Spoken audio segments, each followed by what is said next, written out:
안녕하세요. 저희는 2022년 마인테크 페스타에 참여하여 탄소 광물화 그리고 DAC를 결합한 이산화탄소 포집 및 자원화 활용 전략에 대해서 소개하게 된 카본 커비 팀입니다. 팀명이 생소하신 분들을 위해 간단하게 팀명 설명드리겠습니다. 지금 보시는 이 컵이라는 캐릭터는 공기와 함께 모든 것을 빨아들인 후 그것을 상황에 맞게 적절한 무기나 아이템으로 전환하여 활용하는 특징이 있습니다. 저희가 앞으로 소개해드리는 기술은 이산화탄소를 포집한 후 자원으로 활용하는 기술로 우리는 이산화탄소를 나타내는 카본의 캐릭터의 이름인 커비를 합쳐 카본컵이라고 팀명을 정하게 되었습니다. 그럼 시작하기에 앞서 목차는 다음과 같습니다. 우선 기술 전략을 생각하게 된 사회적인 이슈와 이에 따라 이 기술이 무엇이고 왜 필요한지에 대해 설명한 후 이 기술들을 어떻게 활용할지에 대한 것을 설명드리겠습니다. 그리고 관련 연구 내용 및 이에 따른 기대 효과 순서로 발표하겠습니다. 이번 여름이 혹시 더 덥고 뜨겁게 느껴지고 계시진 않은가요? IEA 기후 시나리오에 따르면 다들 잘 아시지만 이산화탄소 배출량이 증가함에 따라 지구의 기온이 전반적으로 상승한다고 합니다. IPCC의 기후변화 시나리오를 통해 탄소 배출 수준에 따라 어떤 식으로 기온이 변할지 예상해 볼 수 있는데요. 이러한 기온 변화는 갈수록 더 빠르게 진행될 것이며 이를 막기 위해 전 세계 다양한 방면에서 탄소 배출을 저감하기 위한 대책들을 공유하고 있습니다. 다음은 국가적인 정책이기도 한데요. 실제로 다음 표를 보시면 2050년까지의 부문별 배출 목표를 설정하여 달성하려는 노력을 엿볼 수 있습니다. 하지만 시간이 지날수록 이산화탄소 배출량 그리고 사용하는 전력도 점점 늘어나기 때문에 배출량을 줄이는 방법만으로는 전 세계 기후 목표 달성은 어려운 실정입니다. 그래서 대기 중 이산화탄소를 포집하여 활용하는 CCU 기술이 매우 필수적이라고 할 수 있습니다. 이러한 관점에서 파생된 개념이 탄소 중립, 넷 제로입니다. 탄소 중립은 이산화탄소를 배출한 만큼 다시 흡수하는 대책을 통해 실질적인 배출량을 0으로 만드는 개념입니다. 이 시나리오는 세계 에너지 부문의 요구를 조사하여 고안되었으며 2050년까지 시멘트, 철강, 화학산업에서 CCUS 기술이 빠르게 확장될 것으로 예상하였습니다. 그리고 특히 바이오 에너지나 그리고 DAC, 다이렉트 에어 캡처 부분의 영향력이 두드러질 것으로 나타났습니다. 실제 저희가 다루려고 하는 이 DAC 기술은 아직 경제성과 기술적 부분에 미약한 부분이 있지만 향후 탄소 중립을 위해 기술의 문제들을 환경, 경제, 기술적 측면에서 조화롭게 조율하는 것이 전 세계가 직면한 문제일 것입니다. 이렇게 중요한 탄소 배출, 탄소가 배출되는 경로는 정말 다양하지만 그중 하나는 광업 폐기물에 있습니다.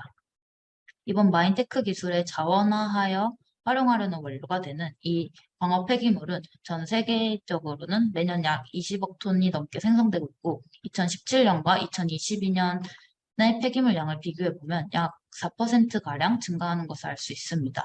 실제로 미국과 영국 그리고 일본에서는 광산 폐기물로 인한 오염 피해 사례가 있었습니다. 이러한 문제를 일으키는 광업 폐기물은 다음과 같습니다.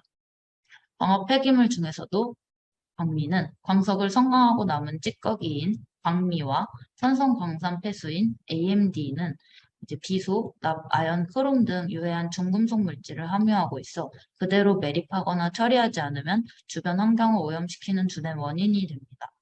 그런데 이 물질에는 칼슘과 마그네슘 이온 또한 많이 함유되어 있는데 이 물질들을 통해 상당한 양의 이산화탄소를 감축시킬 수 있다고 많은 전문가들이 말하고 있습니다. 이러한 이슈들을 배경으로 저희가 활용하려는 기술에 대해 설명드리겠습니다. 광산 폐기물을 활용한 이산화탄소 포집 및 자원화 활용을 위한 기술에는 CCUS로 포괄되는 큰 개념에서 DAC라고 불리는 직접 공기 포집 기술, 그리고 이산화탄소를 활용하는 탄소 광물화 이렇게 나뉘게 됩니다. CCUS 기술은 대기 중의 이산화탄소 혹은 산업 공정에서 발생하는 이산화탄소를 포집하여 활용하거나 이를 저장하는 기술입니다. 포집 방법은 발전소나 포집 방법은 발전소나 시멘트 공장과 같은 이산화탄소 다배출 공정에서 포집하거나 공기 중에 이산화탄소를 직접 포집하는 DAC 공정으로 나뉩니다. 그리고 저장과 활용으로 나뉘게 되는데 CCS의 경우 확실한 이산화탄소 제거 방법이지만 많은 에너지가 필요하고 우리나라나 유럽의 경우는 마땅한 저장 장소의 부재 그리고 안정성과 관련된 문제들이 존재하기 때문에 단기적으로 실현이 어려울 수 있습니다. 그래서 현재 CCUS 기술이 매우 중요합니다. CCU 기술이 매우 중요합니다. 여기서 무기적 전환 활용 방법은 탄소 광물화의 전반적인 내용을 포괄하고 있으며 이는 에너지 투입이 비교적 적고 대규모 탄소 제거에 잠재력이 뛰어난 분야입니다. 즉 저희가 활용할 DAC 기술은 이산화탄소 포집 기술에 해당하며 탄소 광물화는 저장 및 활용 기술로 CCUS의 핵심이라고 할 수 있습니다. DAC 기술에 대해 설명드리겠습니다. DAC 기술은 대기 중 0.04% 농도인 이산화탄소를 포집하여 농축하는 기술로 IEA 넷제로 배출 시나리오에 따르면 현재 1만 톤 수준의 DAC 플랜트의 대규모 확장을 강조하였습니다. 그림에서 보실 수 있는 것 같이 대기를 흡수하여 이산화탄소가 농축된 공기와 그렇지 않은 대기로 나눈 후 이를 활용하게 됩니다. 이는 지하에 저장되거나 석유 회수율을 증진시키는 데 사용되고 화학연료나 시멘트 및 건축자재에 활용됩니다. 또한 DAC 기술은 발전에 따라 이산화탄소를 저감하는 데 드는 비용이 낮아지는 고부가 가치의 유망산업입니다. 이산화탄소를 직접적으로 제거할 수 있는 방법들을 비교해 보았을 때 산림 조성과 바이오 에너지, 그리고 자연 풍화에 비해 면적 대비 효율이 매우 좋은 것을 알 수 있었습니다.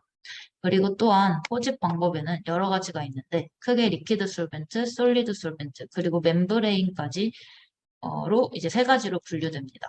근데 주로 리퀴드 솔벤트와 솔리드 솔벤트가 사용되고 있으며 이는 에너지 투입량과 활용 공정과의 연계에 따라 효율이 달라지기 때문에 어떤 방법을 통해 DAC 공정을 설계할지 고려해야 합니다. 다음은 탄소 광물화입니다. 이산화탄소를 칼슘, 마그네슘 이온을 포함하는 알칼리 토금속에 결합하여 이산화탄소를 광물 형태로 고정화시켜 반영구적으로 대기로부터 제거하는 기술입니다. 주로 산업공정에서 배출되는 가스와 산업 부산물을 이용하는 것이 대표적이며 산산화된 물질은 주로 건축 분야에 사용됩니다. 큰 장점 중 하나는 연력학적으로 안정적이기 때문에 투입되는 에너지의 양이 적다는 장점이 있습니다. 다른 CCU 기술에 비해 온실가스 감축 잠재력이 크고 생산품 규모가 비교적 크다는 장점도 보유하고 있습니다. 그리고 국내 지질학적 산업 여건상 유리한 위치에 있다는 점도 탄소 광물화 기술이 충분히 활용되어야 할 중요한 이유입니다. 지속 가능한 개발 목표를 달성하기 위한 탄소 광물화 기술의 활용은 굉장히 다양합니다. 불 폐각 활용 그리고 폐수 처리 등 자연 환경에서의 적정 기술로 활용할 수 있고 도시에서는 시멘트와 콘크리트 같은 건축 자재로 사용되며 최근엔 경량화 플라스틱을 제조하는 데 쓰이기 위한 연구도 진행되었습니다. 이렇게 다양하게 활용될 수 있는 탄소 광물화 기술과 DAC 기술을 어떻게 활용할지 설명드리겠습니다. 그래서 앞서 설명한 기술의 활용 방안은 크게 기술적 그리고 정책적인 활용으로 기대 효과를 설명드리겠습니다. 그래서 기술적 활용 분야에는 DAC와 탄소 광물화를 결합한 공정과 그리고 광미 그리고 AMD 탄산화 공정순으로 설명하겠습니다. 정책적 활용에는 탄소 배출권에 관련한 정책 그리고 CDM 사업이 있겠습니다.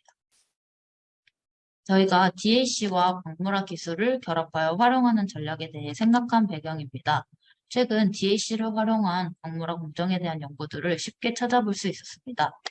이러한 연구들이 수행된 공통된 배경으로는 첫 번째는 두 기술 모두 대규모로 이산화탄소를 저감시킬 수 있는 기술로 넷제로 달성에 크게 기여할 수 있다는 점과 그리고 두 번째는 두 기술의 에너지 투입 면에서 보완적인 역할을 할 수 있다는 점들이 있습니다. 그래서 실제 한국지질자원연구원 탄소광물화 연구팀에서는 일론 머스크가 설립한 재단에서 개최한 엑스프라이즈 탄소 제거 경연에 참가했습니다. 본 대회는 2024년까지 대규모 탄소 저감을 실증해야만 기술을 인정받고 상을 받을 수 있으며 현재는 프로젝트 적합 여부에서 통과되어 실제 공정의 실증화를 위해 프로젝트가 수행 중입니다. 그 다음과 같은 공정을 설계하게 되었습니다. 그래서 이 공정은 LCA 관점에서 각 공정의 이산화탄소 배출과 에너지 투입을 고려하여 설계되었습니다. DAC 기술 중에서도 탄소 광물화 기술과 결합하였을 때 높은 효율과 시너지를 낼 수 있는 솔리드 솔벤트 방법을 사용하였고, 이 솔벤트는 국내 보유 기술인 알칼리 웨이스트로 합성된 제올라이트를 활용하고자 합니다. 그래서 이 전체 공정은 탄소 광물화에 유리한 석회석 광산을 고려하여 설계되었으며 광미와 AMD 탄산화 공정에 적용시킬 예정입니다. 그래서 우선 알칼린 솔리드 웨이스트의 광물화 메커니즘에 대해 설명드리겠습니다. 광미와 같은 고체 알칼리성 폐기물은 다음과 같은 탄산화 메커니즘을 통해 광물화될 수 있습니다. 물에 용해된 칼슘 이온과 탄산염 이온이 침전 반응을 일으켜 좀 더 안정적이고 불용성인 탄산염을 형성하게 됩니다. 이 과정에서 유해한 중금속 이온이나 염 성분이 안정화되며 이산화탄소는 반영구적으로 고정화되어 대기와 격리시킬 수 있습니다. 실제 한국지질자원연구원에서는 이러한 공정을 파일럿 플랜트 규모로 실험을 수행하고 있으며 연구가 활발히 진행되고 있습니다.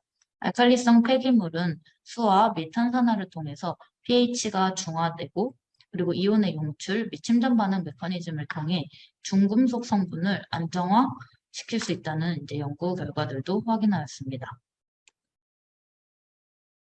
탄산화된 고체 폐기물은 도대체 어떻게 활용이 될까요?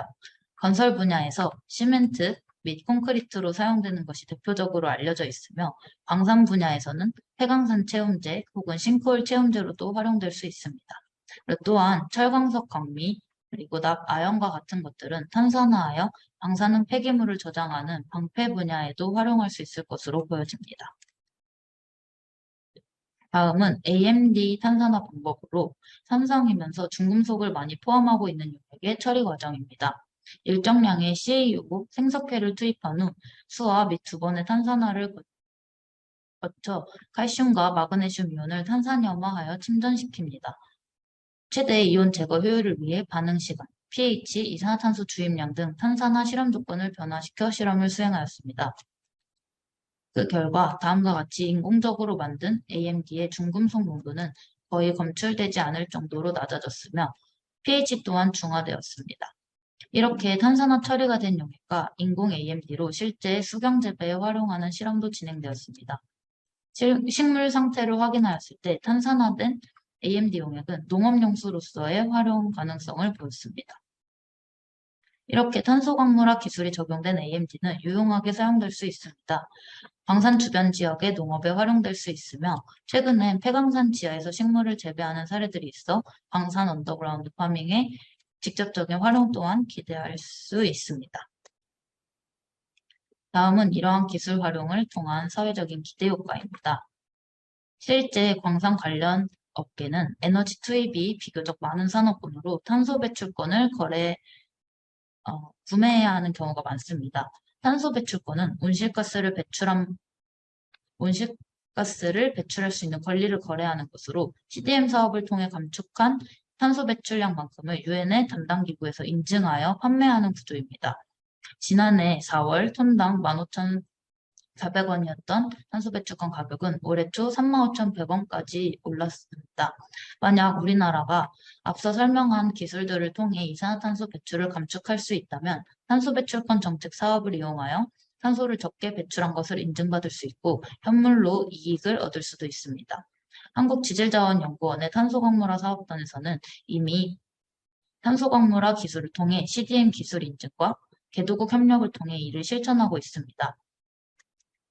CDM 사업은 개발도상국에서 친환경 기술에 대한 해외 투자를 받고 자국의 개발을 진행하는 대신 선진국 측에서는 온실가스 배출을 낮춰 자국의 감축 비용 면에서 이득을 보는 사업입니다.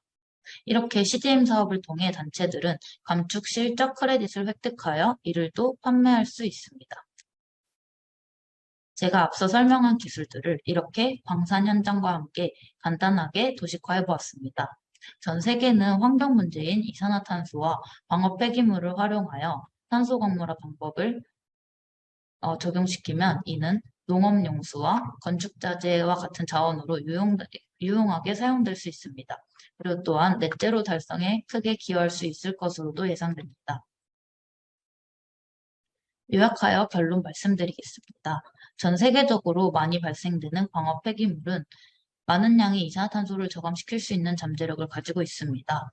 또한 DAC 기술은 아직 미약한 부분이 있지만 넷제로 달성의 필수적인 기술이며 광산 분야와 탄소 광물화 기술과 결합 시 굉장한 시너지 효과를 보일 수 있습니다. 또한 폐기물로 여겨지던 광미와 AMD는 탄소 광물화 기술을 통해 유해물질을 안정화시켜 유용한 자원으로 활용할 수 있습니다.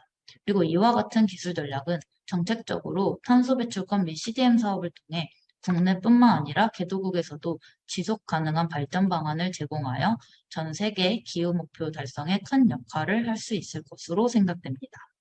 이상으로 발표 마치겠습니다. 감사합니다.